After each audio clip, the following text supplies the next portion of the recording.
This last week we were given an opportunity to harvest some red ruminant meat in the form of a goat. More options for our freezer. In this video, Dan is going to go over briefly the knives that he is going to use to butcher, and then we're going to skin and gut this goat. So this, of course, is the gutting, skinning knife, which will make the gutting part more efficient. Definitely don't want to cut the guts. And this is a boning knife, and I've just got it in this homemade scabbard because I do have them sharp. This is the it's called a bird and trout knife. It's really nice for working small detail work. Really like that knife. That's a cold steel. This is also a cold steel. You know, this is for the heavy work. This is a heavy duty. You can see how thick the blade is. I mean, this can be used very efficiently on tough stuff. And then I'm working on this cleaver. Now the cleaver is made for, you know, cutting through small bones and stuff. I'll be using a dead blow hammer to break through those.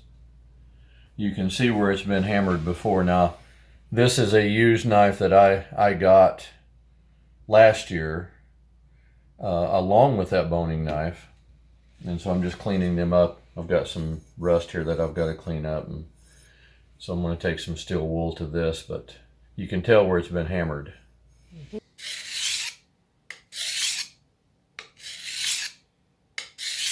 Okay, this one had some chipping in this area here, and what I'm doing is I'm filing it down to get past that chipping area because we want to use this for our butchering. Yeah, so a family that I go to church with, they raise goats, and they had some that they were getting rid of, and made a deal with them, and I ended up getting 3 goats. The cost of one goat was $75, and I get the other 2 for free. This is the first one, and we'll work on getting the other 2 next weekend. So I'm going to be cutting around the legs, zipping down to the crotch, and then I'll cut around the bunghole, and then I'll lift him back up and start the gutting process, and then start peeling the hide down.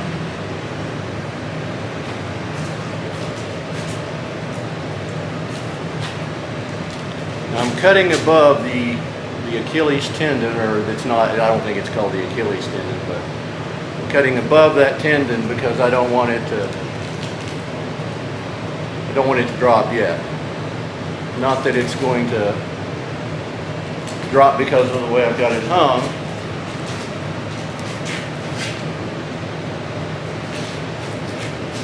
It'll just be easier for me to do what I got to do.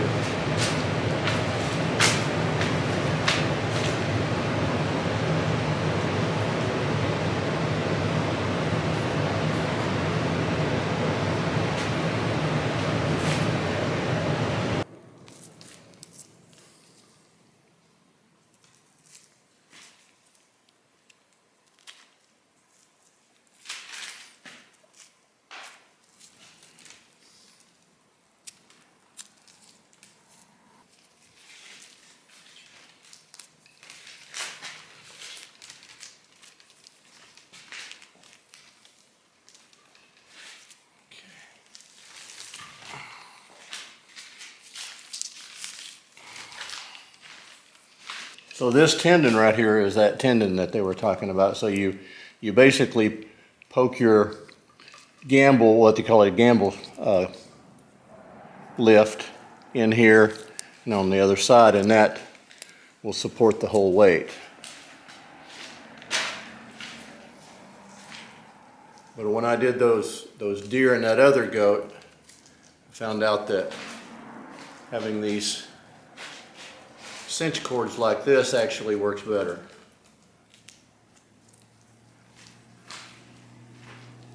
Just basically electrical wire.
See this right here?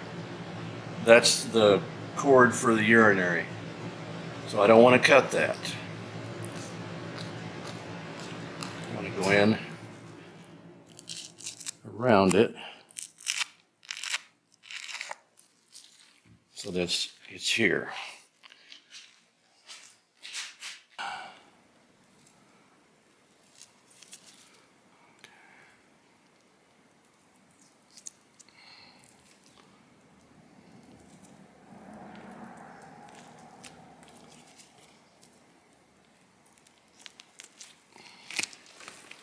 I'm going to see if I can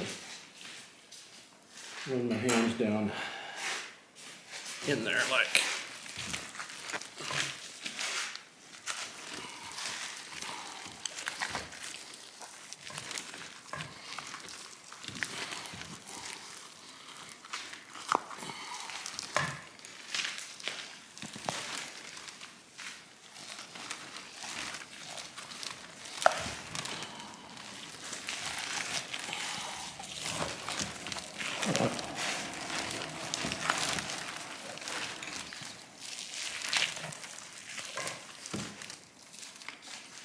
I am getting all the cordage for the urinary and the poop chute, getting the cords out of the way so that when I do have to cut, I want to be able to not have that come in contact with any of the meat.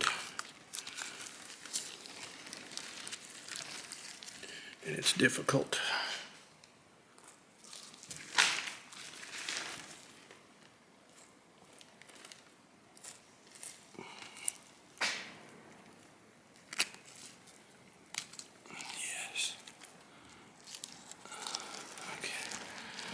All right, I'm gonna go ahead and cut there. There we go.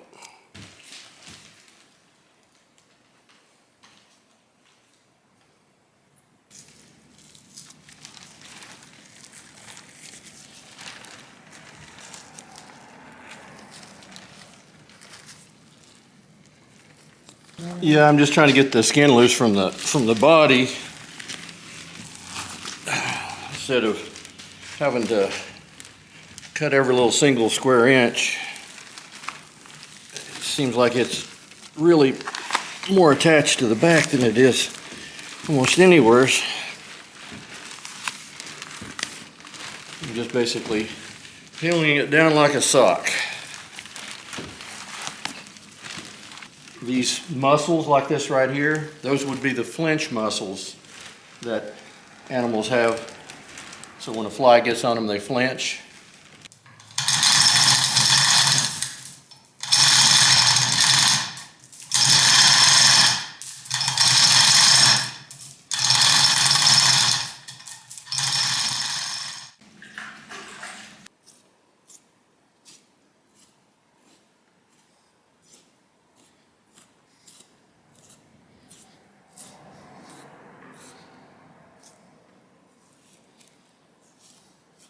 Do you see this right here? Yeah.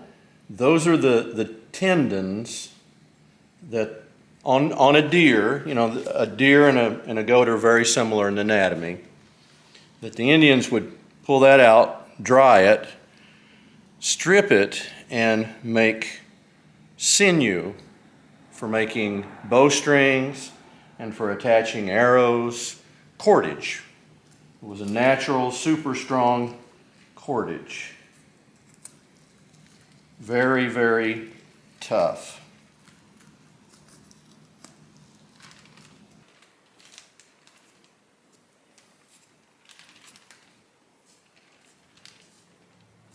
Goats, they're notorious for peeing on themselves. It's kind of their way of making themselves somehow more attractive to the female goats. And the more hair that touches the meat, the more possibility of there being a off taste because of the urine. So you want to make sure to limit the amount of hair that touches the meat.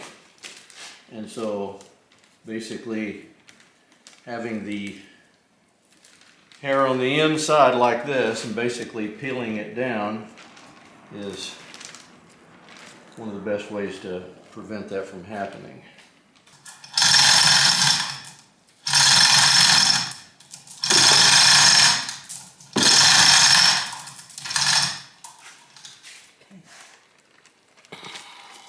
It's not letting me. Not strong enough, honey. Well, at least you're not strong smelling like this goat. Yeah. And once I get down past this joint, which is right here, and I can just cut the front feet off. Mm-hmm.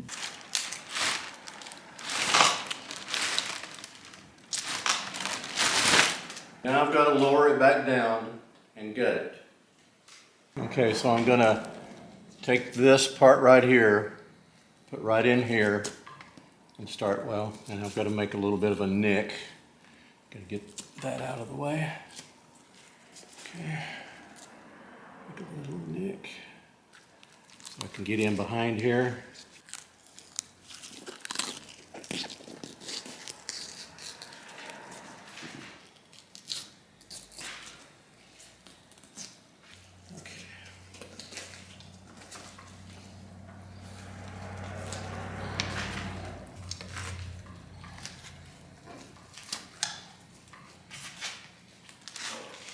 So what is that part?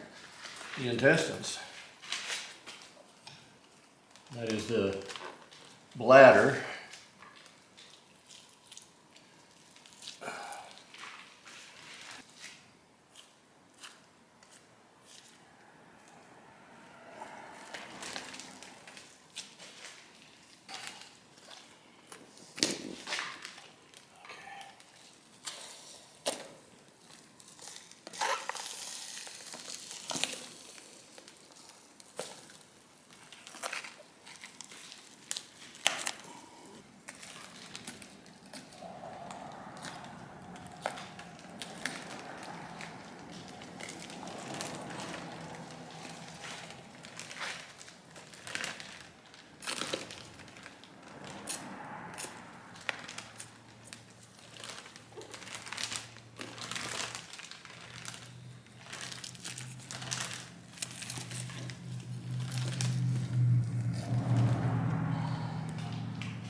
So lungs and windpipe. Yep.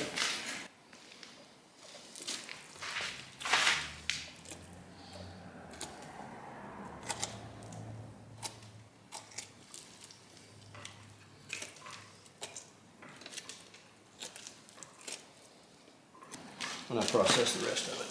Just getting some of the hair that it came in contact with off. And that's just plain water. Just plain water.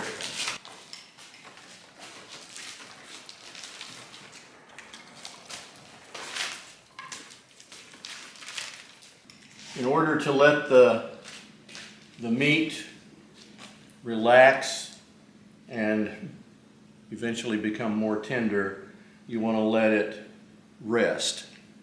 So we're going to put it in a trash bag lined trash can.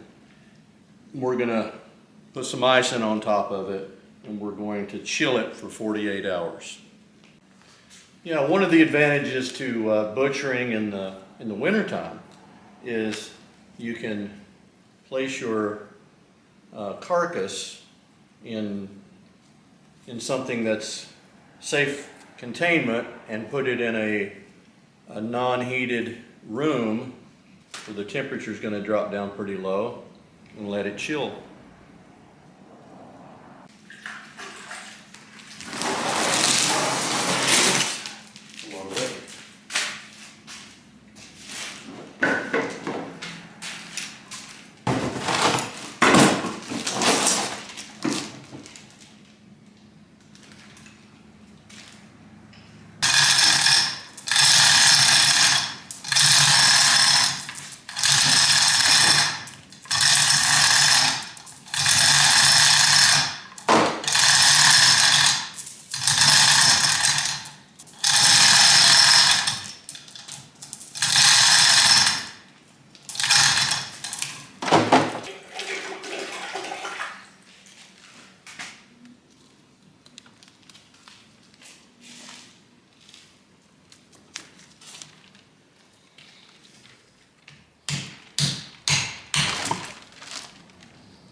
We put this goat on ice and put it in an unheated room. And next week, in our midweek video, we'll be showing you how Dan cuts this goat down into usable pieces, and then we'll vacuum seal it.